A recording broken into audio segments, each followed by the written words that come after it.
Opa, erim menga yaxshi muomala qilmayapti anchadan beri. Yo'q, Hozir o'zingiz ham ko'rasiz. Alo, Alo, qaddasiz? tinchlikmi? Nima so'rayapsan? Qaddaligingizni bilishim kerak-ku. Ishdaman, qayerda bo'lardim?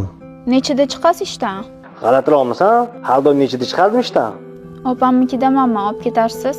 Ha, bo'pti, mayli. Bo'pti. Ko'rdingizmi?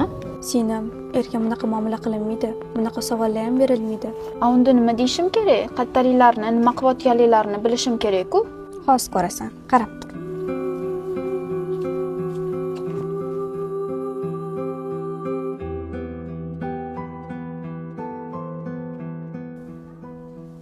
Alo. Alo, assalomu alaykum adasi, yaxshimisiz? Va alaykum assalom onasi. Rahmat, o'zing yaxshimisan? Yaxshi, rahmat.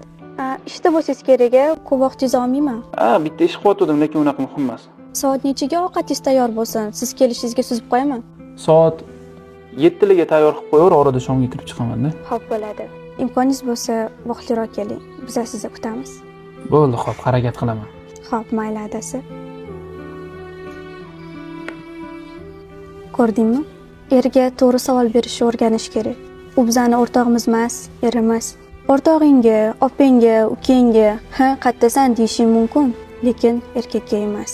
Chunki erkakka tergovchi kerak emas. Uni tushunadigan mehribon ayol kerak. Sen qachon o'zing to'g'rilasang, ering ham senga nisbatan o'zini to'g'rilaydi. Shu gaplarim quloqingda qolsin. Ha, tushundim opa. Bo'la qovunda tezroq ishlarni tugating-lu, mehmonlar kelib qoladi hozir. Xo'p.